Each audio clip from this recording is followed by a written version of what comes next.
Boa tarde a todos. Vamos dar início à reunião do PNAR hoje, dia 11 de abril de 2024, com a apresentação de um artigo que vai ser realizado pela doutora Luísa Cansado, com a orientação da professora Juliana Barra. Então, Luísa, pode começar a sua apresentação. Boa tarde, meu nome é Luísa, eu sou R2 da Ginecologia e Obstetrícia do HC, e com a orientação da doutora Juliana Barra, hoje eu vou apresentar um artigo que, na verdade, é mais um protocolo, né, da Febrasgo sobre o manejo de distócia de ombro. Então, a gente escolheu esse protocolo porque a distócia de ombro é uma emergência obstétrica que é muito difícil de prevenir e de evitar, né? Porque a gente sabe que a maioria dos casos, eles ocorrem na ausência de fatores de risco.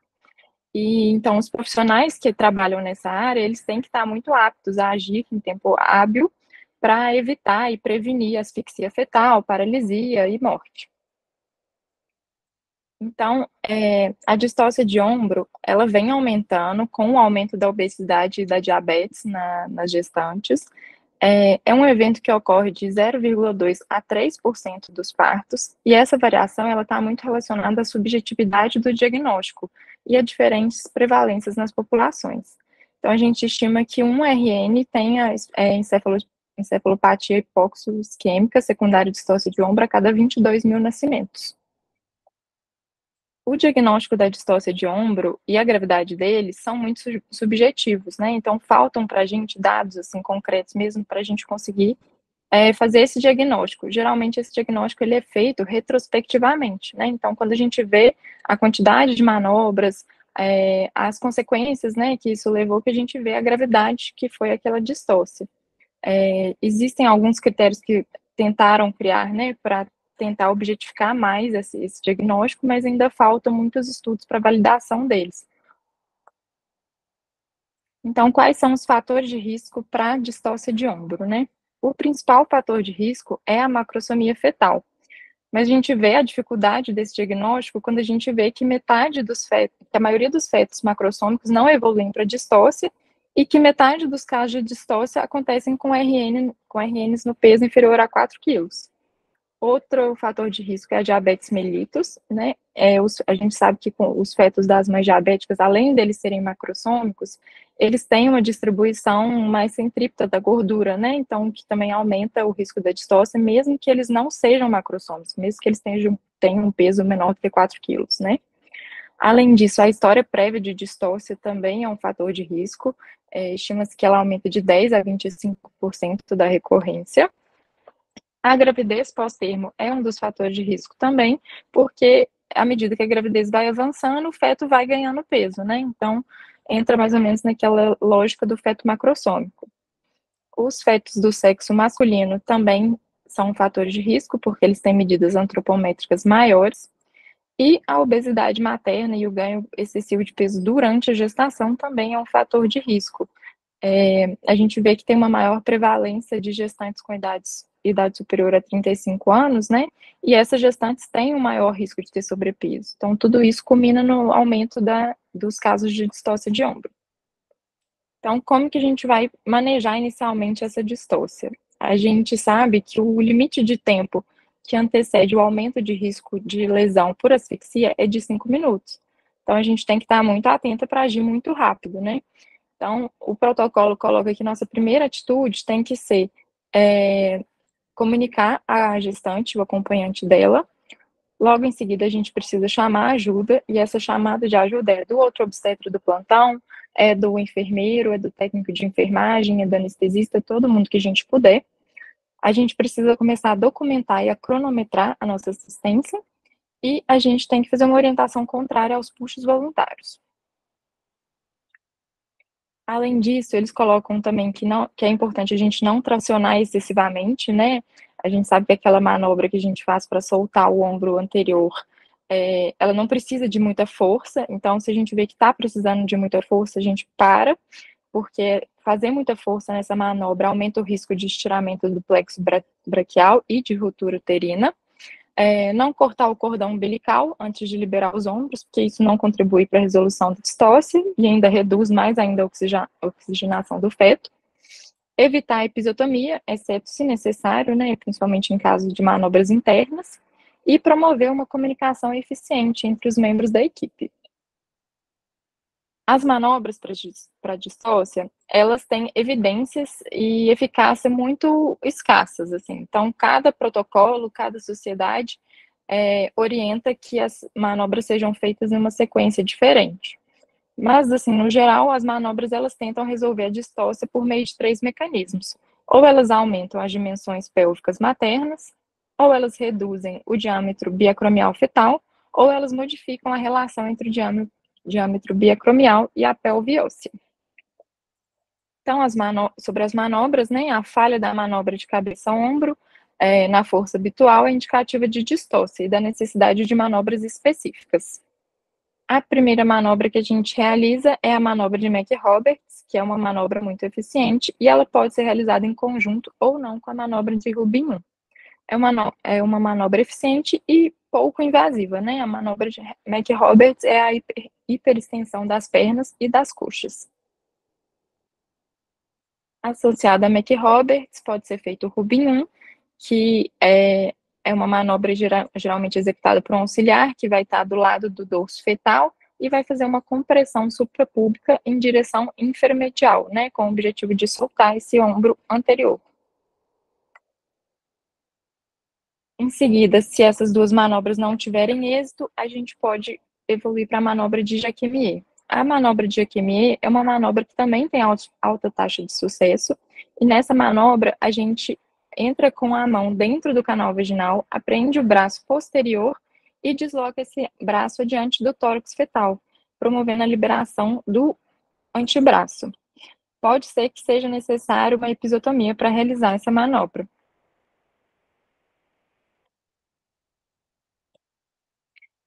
Além disso, se a manobra de Jacquemies não der certo, a gente tem a opção da manobra de Shug, que o obstetra ele aprende a axila posterior do feto, entrelaçando os dedos polegar e indicador na axila, e essa axila ela é deslocada em direção à cabeça fetal. Aí a gente vai acabar posicionando o ombro posterior no nível inferior da sínfise púbica e desprendendo o ombro anterior.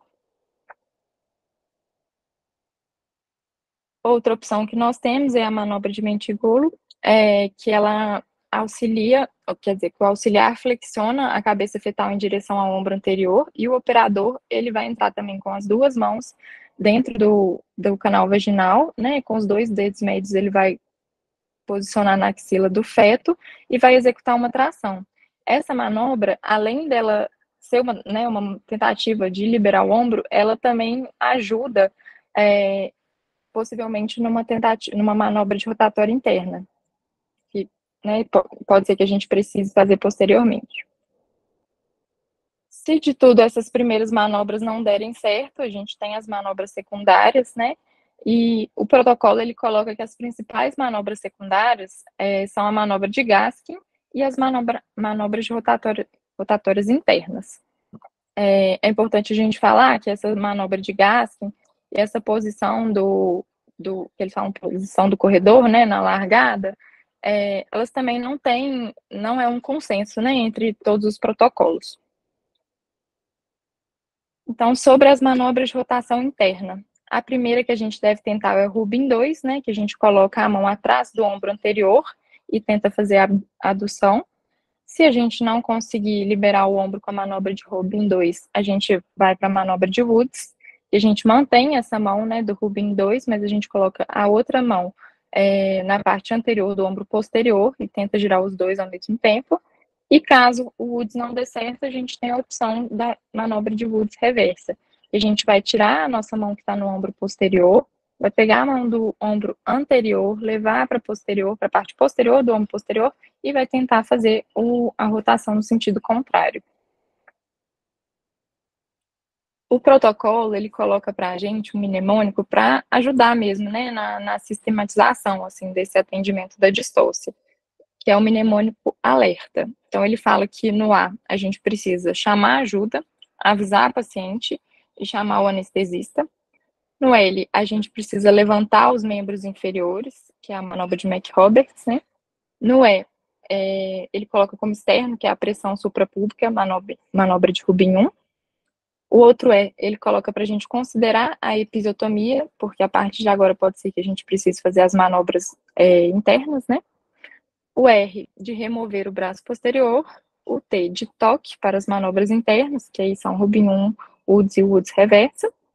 E o A, que é alterar para a posição de Gaskin.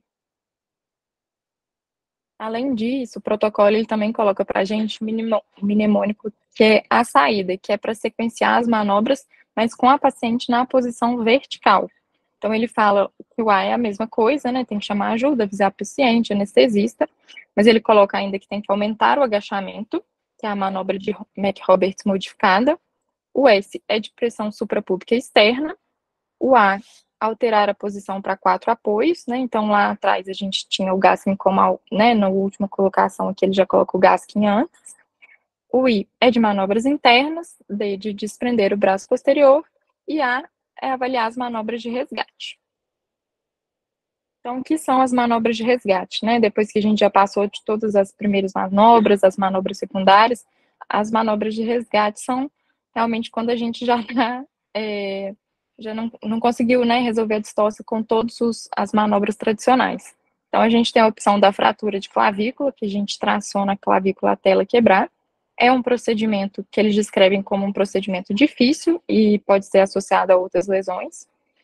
Eles descrevem também um procedimento que eu nunca tinha visto, que é a extração do ombro posterior com auxílio de uma tipoia, e tem na imagem. E as últimas 3 manobras de resgate são os Avanelli, né, que a gente ouve muito falar, que é fazer o reposicionamento da cabeça fetal na pelve, né, fazer todo aquele movimento do feto, só que ao contrário, para reposicionar ele e evoluir para uma cesárea. O resgate abdominal, que é fazer uma laparotomia, uma esterotomia e rodar manualmente o feto. E a sinfisiotomia, que é uma manobra de exceção, porque é uma manobra que ela tem muitas morbidades associadas, principalmente instabilidade pélvica. Então, igual eu tinha falado antes, os protocolos eles não são consensuais, né, sobre essas manobras e sobre a ordem delas. Então, no protocolo de Hard de 2005, ele fala que antes das manobras internas, a gente pode executar movimentos para promover a contranutação do sacro. E no protocolo de Tulle, de 2012, ele propõe que as manobras sejam iniciadas já na posição de Gaskin ou na largada de corrida.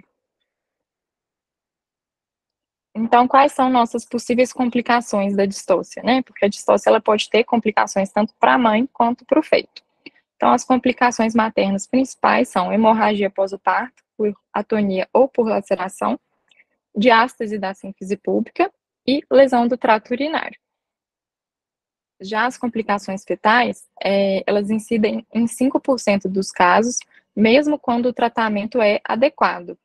Então, essas complicações geralmente são lesão do plexo braquial, asfixia neonatal, fraturas de clavícula e úmero, mesmo que a fratura de clavícula não seja intencional, pneumotórax, encefalopatia ou até óbito. O protocolo também tem um parágrafo que ele dá muita ênfase sobre a documentação. Fala sobre a importância da gente fazer essa documentação da distócia, né? Tanto para a gente aconselhar a paciente, quanto para riscos futuros, né? De assuntos legais, processos e etc. Então, ele fala que a documentação tem que citar os membros da equipe, detalhar qual ombro estava impactado, quais manobras foram realizadas e qual foi o tempo gasto até a resolução da distócia. E fala que a gente também deve relatar a perda de sanguínea estimada, os detalhes da revisão do canal de parto, o APGAR, pH de cordão umbilical e avaliação neonatal. Então, como considerações finais, o artigo ele coloca que a imprevisibilidade e o potencial de gravidade, né, e a limitação de tempo que a gente tem para resolver a distócia sem sequelas fazem desse evento um grande desafio, né, na vida do obstetra. E, além disso, a gente observa um aumento da incidência da distócia, tanto pelo aumento da prevalência da obesidade e da diabetes gestacional nas populações gerais, né? Por isso, eles falam que todos os profissionais devem estar capacitados para lidar com a distócia, e para isso é muito importante a gente instituir protocolos e metodologias ativas com treinamentos de habilidade, simulações, né, para propiciar um bom manejo dessa complicação obstétrica. Obrigado, Luísa, pela sua apresentação, foi muito boa. Realmente a distócia de ombro é uma das complicações mais temidas, né, do obstetra, uma das condições que a gente sempre reza para não ter no plantão, porque ela na maioria das vezes é imprevisível.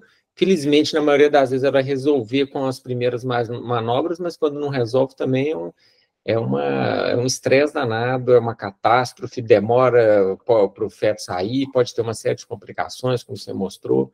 Então, é bom sempre a gente lembrar desse assunto e preparar a equipe para responder rapidamente, né, a essa situação. Eu vou passar a palavra para a sua orientadora, a professora Juliana, para fazer as considerações dela. E nós temos também aí assistindo o doutor Álvaro, que é o autor desse protocolo. Então, depois o Álvaro também vai falar um pouquinho para nós. Mas primeiro a Ju, pode falar, Ju. Não foi combinado. Toda vez que a residente é orientada por mim, alguém é convidado, mas agora não foi combinado, viu? Apesar que eu e Álvaro conversamos essa semana. Parabéns, Luísa, pela sua apresentação. A Luísa que escolheu o tema, acho muito importante. Nós havíamos combinado, eu e Jaqueline e Mariana, de realizar treinamentos específicos, mas em virtude da greve a gente ainda não está podendo fazer, né? O simulador, né, que é o simulador realístico, ele consegue simular uma distócia de ombro, e vocês vão conseguir ficar desesperados, como o Mariozinho falou, como na vida real, tá? Então, a gente ainda vai ter oportunidade e a gente vai fazer, tá? Eu achei muito interessante eu ter encaminhado vários e você ter escolhido. A gente precisa revisitar, rever, né? E é um prazer ter o Álvaro aqui com a gente, que é um dos autores. Eu até tinha tirado uma dúvida com ele, porque no protocolo, né, na descrição, existem dois mnemônicos, né? E duas formas, dois pequenos protocolos. Eu vou deixar ele explicar o porquê que existem os dois, né? Porque hoje em dia a gente não perde mais tempo com epísio e tenta verticalizar o máximo possível para fazer essa resolução, mas infelizmente são 5 minutos, né? Se durar 5 minutos, como o Mariozinho falou, que na verdade é uma eternidade, e sempre com a sensação de que a gente não conseguiu fazer. E toda vez que acontece, mesmo que é resolutivo, a gente não consegue esquecer tão facilmente daquele sufoco, daquele aperto. Então, as considerações são que todo mundo tem que treinar, não só, né, nós obstetras, mas como equipe como um todo, né? É muito importante que a gente tenha parceria, tenha entendimento e consiga vislumbrar uma luz no fim do túnel nessas situações, tá? Mas você está de parabéns, achei que foi excelente, tá? Álvaro, você quer falar para a gente? A gente não está te ouvindo, Álvaro. Você tem que... Pronto, isso. Agora então. Joia, parabéns aí, Luísa. Sua apresentação foi bem objetiva, assim, para os pontos principais aí desse documento. Acho que tem tanta coisa para falar, não. Eu vou ser meio que repetitivo aqui, né? Porque esse tema é muito objetivo, né? É um tema muito de tocurgia, né? Relacionado muito com manobra, né? Acho que as principais observações é que a gente está tendo mais mesmo, né? Eu pelo menos, eu tenho percebido isso também na minha prática clínica. Está tendo mais distócia de ombro, está tendo mais relato, né? Em função aí da obesidade, né? Acho que, salvo engano, acho que mais de 70% das parturientes no Brasil estão com IMC elevado, né? Tem um levantamento aí de 2019 já estava alcançando esse percentual. O legal que eu achei aí desse documento que a gente fez é porque as duas autoras que estão aí com a gente, que é a Roxana e a Carla, elas que criaram esse mnemônico à saída. Esse mnemônico foi um mnemônico criado por elas, tá? Que é um mnemônico para paciente que já está no banquinho, né? E que muda um pouco o sequenciamento. Mas a Luísa colocou bem aí, né? Não tem uma evidência do que é melhor. Assim, o consenso que tem principal é que a primeira manobra é a de McRoberts, né, com a Rubin 1. Associar manobras aí já é uma visão até minha, né? Eu acho que é sempre bom. Eu acho que você perde tempo quando você vai primeiro para o McRoberts, para depois para o Rubin 1. Então, eu acho que tem que começar já fazendo as duas juntas, porque são manobras externas, né? Nesse mnemônico, a saída, eu até confirmei conversei com a Juliana, né? Comentei com ela.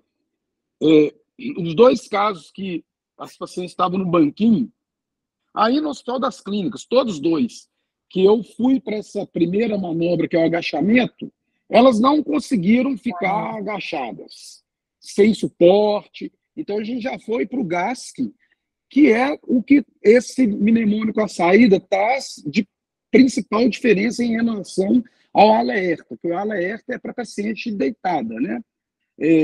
Que é ir mais rápido para a manobra de Gaskin, né? Então, o Gaskin está mais na frente no mnemônico à saída do que no outro mnemônico. E só uma observação, que é a questão da episiotomia, que, na verdade, a gente não faz, porque se você não fez a episiotomia antes, né, de acontecer a distócia, muito dificilmente você vai acrescentar, né, porque você vai perder tempo. Agora, é óbvio que se você não conseguir penetrar com a mão para fazer as manobras internas, é aí que surge a necessidade do episo. Mas só uma observação também, que nesse mnemônico alerta, vem lá, antes das manobras internas, que são Rubin 2, Woods, né, e Woods reversa, vem a remoção do ombro. E que, na verdade, na vida real, a gente é mais difícil remover, introduzir o ombro, a mão, o obstetra conseguir acessar o braço do feto, deslocar para frente do tórax e fazer aquela rotação interna que a manobra de jaquectomia faz. Então, na vida real também, a gente não segue esse mnemônico. A gente acaba fazendo primeiro o Rubin 2. Eu, inclusive, quando tem caso assim, eu sempre comento com os residentes que a lógica que eu tenho levado para mim é a seguinte: deu distorce, ela está em decúbito, coloca na posição de McRoberts, faz o Rubin 1 e quem está com a mão na cabeça do menino, introduz a mão, porque você não vai precisar de introduzir a mão toda para fazer o Rubin 2. Você precisa de acessar os 4 dedos seus principais, né, com exceção do polegar. Se você acessar, você vai fazer as 3 coisas ao mesmo tempo, né? Aí é só uma dica de especialista que eu estou dando aqui, na verdade, né? E essa remoção do ombro, eu já tive a oportunidade de fazer. Eu lembro que eu tive uma distócia muito grave uma vez, foi até com uma ex-residente, e os colegas mais antigos do HC vão lembrar dela, porque ela fez residência aí, a Aranaí. Nós dois tivemos uma distócia de ombro lá na MOV, que só saiu com a remoção do ombro, né? E foi muito difícil para fazer, para conseguir introduzir a mão lá, levar o braço na frente do tórax. É uma manobra muito interessante, que quando você consegue, ela é muito eficiente, mas a questão é você conseguir entrar com a mão lá dentro. E o mnemônico coloca ela na frente das outras, né? Então, mas é isso. Eu acho que a apresentação foi sucinta, não tem muita coisa a acrescentar, a não ser a opinião, a descrição de casos, de experiência que a gente já teve, né? E da importância de treinar, que é isso que a Juliana, que a Luísa colocou e que a Juliana também está colocando aí, porque o evento está aumentando, todo mundo que dá plantão vai enfrentar e tem que estar treinado e precisa de ajuda, tem que estar todo mundo ali atuando muito rapidamente, né? Para a gente conseguir evitar a anóxia, né? E não tracionar com força, não colocar força. Distorce de ombro é jeito, né? Na verdade, a gente contribui muito para estirar o plexo se colocar força, né? Uhum. É uma relação ruim lá do diâmetro biacomial com o estreito. Então, a gente tem que reduzir o estreito e ampliar a pelve, ao invés de fazer as manobras colocando força, né? Obrigada. É isso, né? Isso, excelente, Álvaro. Falei muito. Não, de jeito nenhum, só lembrar que a Aranaí abandonou a obstetrícia. Foi para bom levade, né? Ela fez mama também, eu acho, né? Nem lá ela faz, como mastodonte. Ela nunca né? mais quis saber de obstetrícia, não. Ela ficou traumatizada. Nós tivemos uma distância de homem muito ruim. E na França, eles fazem o Jacqueminot, né? Às vezes, como primeira manobra. Sim. Eu não consigo, assim, vislumbrar, não sei se é a cabeça da gente que ainda funciona de uma forma, mas a primeira coisa que eles vão fazer é o Jacqueminot. Porque a manobra é muito eficiente. E realmente, a experiência que eu tive, eu fiz uma outra vez também. E eu lembro de um caso que o Lucas Barbosa fez na posição de Gaskin. Quando você consegue fazer, o menino roda, é incrível como que o menino gira e sai. Agora a questão é que você conseguir acessar mesmo o braço dele, né? Por isso que apareceu essa outra de Strug aí, ó. Essa de Strug é para você não ter que pegar no braço. Aí você só enlaça com os 2 dedos a axila dele. E essa de meticôbulo aí eu já fiz algumas vezes, é muito boa. E vou relatar um caso também aqui, rapidão, que esse eu nunca vou esquecer. Que eu cheguei no plantão de manhã e tinha uma parturiente com feto morto. Era uma indução por um feto morto, de mãe diabética, né? Um feto enorme, que, na minha opinião, ele deveria ter nascido por cesariana, porque tinha um peso estimado muito grande mesmo, próximo de 5 quilos. E eu cheguei no plantão, tinha 3 horas que essa paciente estava com a cabeça do feto para fora, ela já sob uma rápida anestesia com a laceração de 4º grau, de tanta manobra que tinha feito.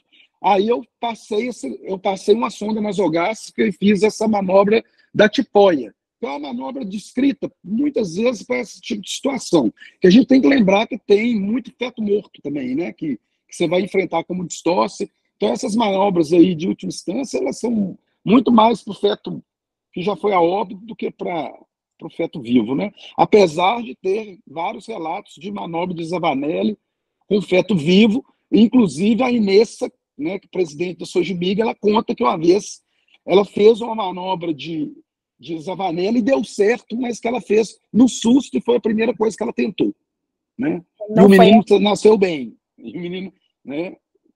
Mas é isso. Mas a gente pode ir contando as histórias que a gente já escutou, né? Porque evidência científica, muito pouco, né? É tudo experiência de especialista mesmo. Com certeza. Não, mas é excelente. Luísa, quer fazer algum comentário?